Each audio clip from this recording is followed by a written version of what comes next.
भक्तांना सहज प्रसन्न होणारा आणि आत्मज्ञानाची प्राप्ती करून देणारा शिवशंकर। एखाद्या देवतेसंबंधी अध्यात्मशास्त्रीय ज्ञान कळले तर त्या देवतेविषयी आपली श्रद्धा अधिक वाढायला सहाय्य होते। श्रद्धेमुळे उपासना भावपूर्ण होते आणि ती अधिक फलदायी होते। या दृष्टीने या सदरात शिवाची नावे, त्यांचा अर्थ आणि शिवाचे कार्य, शिवाची वैशिष्ट्ये, शिवोपासनेच्या विविध पद्धती, शिवाशी संबंधित घटक, शिवाशी संबंधित असुर, राजे आणि ऋषी, शिवाची गुणवैशिष्ट्ये, शिवाचे महात्म्य आणि काळानुसार धर्मसंस्थापनेच्या कार्यात सहभाग घेण्यासाठी अवतार धारण करणे यांसारख्या सूत्रांची कारणमीमांसा येथे दिली आहे। त्रिदेव ब्रह्मा, विष्णू आणि महेश हे त्रिदेव आहेत। ते दत्तात्रेयांच्या रूपात त्रिमूर्ती बनून एकत्र वास करतात।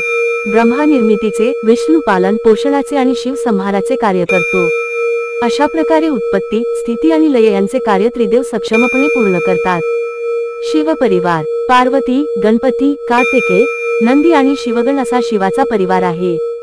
काही मतानुसार शिव विष्णूच्या मोहिनी रूपावर आसक्त झाल्यामुळे त्यांच्या संयोगाने अय्यप्पा देवाची निर्मिती झाली।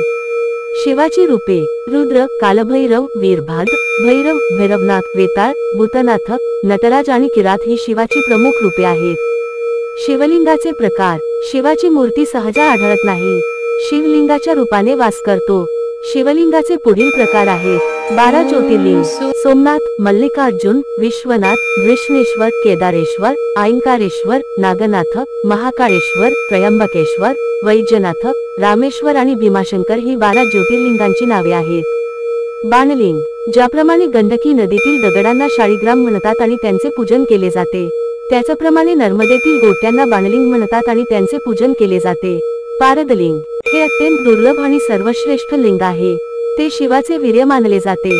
पारदलिंगाच्या पूजनाने सर्व मनोकामना पूर्ण होतात। आत्मलिंग शिवस्वरूप आणि परम तेजस्वी असणाऱ्या आत्मलिंगाची पार्वती नित्यनियमाने प्रतिदिन पूजन करत असे। त्रेतायुगात रावणाने शिवाची स्तुती करण्यासाठी शरीरातील 72 नाड्या वीणेप्रमाणे वाजवून शिवतांडव स्तोत्र गायले आणि त्याला प्रसन्न करून घेतले। तेव्हा शिवाने त्याचे आत्मलिंग रावणाला दिले। हेच आत्मलिंग घेऊन रावण पुष्पक विमानातून लंकेला निघाला होता। वाटेत गणपतीने गुराख्याचे रूप धारण करून शिवाचे हे आत्मलिंग रावणाकडून प्राप्त करून घेतले आणि त्याची स्थापना भूमीवर केली। यालाच कालांतराने वैद्यनाथ ज्योतिर्लिंग हे नाव प्राप्त झाले। शिवाने धारण केलेली विविध नावे नीलकंठ समुद्र मंथनाच्या वेळी सर्वात प्रथम समुद्रातून विषाचा कुंभ बाहेर पडला।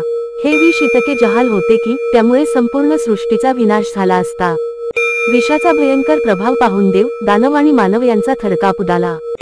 विष पचवण्याचे सामर्थ्य केवळ शिवात आहे असे श्रीविष्णूने सांगितल्यावर सर्व देवगण शिवाला शरण केले आणि त्याला प्रार्थना करू लागले। तेव्हा शिव प्रसन्न होऊन समुद्रतटी अवतरला